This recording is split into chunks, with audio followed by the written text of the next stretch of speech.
No. No. We've already had ball. We're going to do something different. You guys have a very short memory. I'm going to show these people something. Hello, folks. It's December 12th, and it's 2013, and I'm sending out some holiday wishes from New Zealand. I don't think I would have ever imagined that I'd be standing on green grass on the 12th of December. Come here, guys. We're not going for a run. We're not going for a run. I'm going to take you out and show you something here. Something I'm kind of proud of.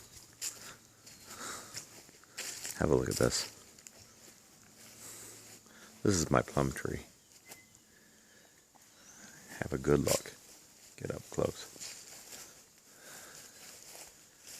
We've been here for 3 years now. And when we first arrived, this poor old tree was just about crying.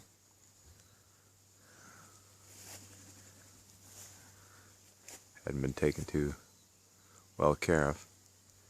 Anyway, I knew that somewhere deep in the bones of me I had the ability to take care of this tree, but I didn't know how to do it. So I did what everyone else does these days, and I went on the internet and I looked it up.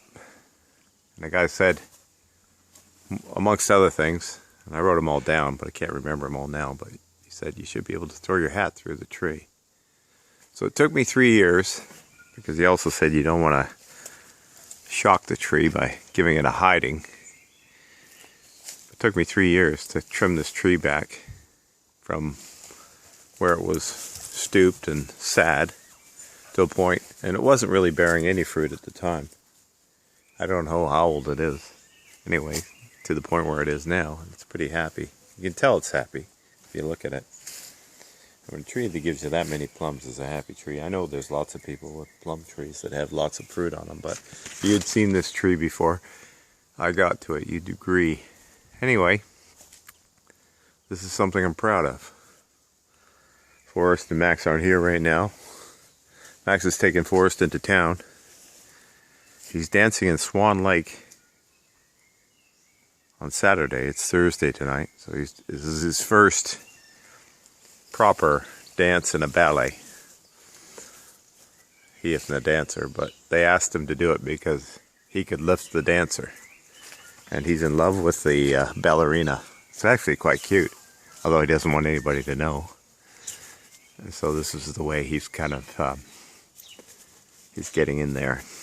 Anyway, everybody, Merry Christmas. I send this out to you, and especially to you, Bob Miller. I know I already wished you a happy birthday, but I figure you deserve a proper one.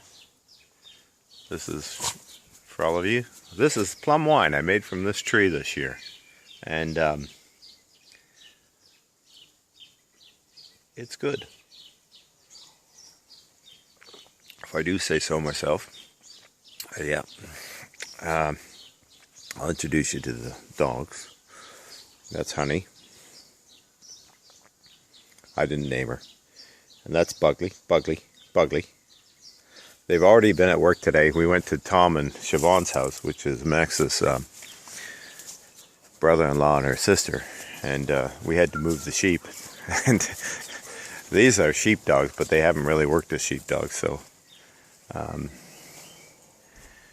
they got an opportunity to muster the sheep. And I used the tennis ball to sort of get the dogs to go to the right place. Like, so if the sheep were moving away from where we wanted them to go, I'd hit the ball over to the other side of the sheep, and the dogs would chase the ball and move the sheep back. So it worked kind of okay anyway.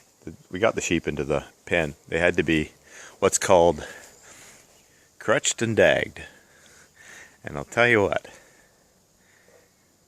you wouldn't want that job, because it's got to be one of the worst jobs you can have. It's basically cutting the back end out of a sheep, so that basically, because they've got so much wool on them, and when they go to when they have a shit, quite frankly, it gets caught up in the wool. So that's crutching and getting the dags out. A dag is a curly bit of wool with a bit of poop in it. So they're crutched and dagged today.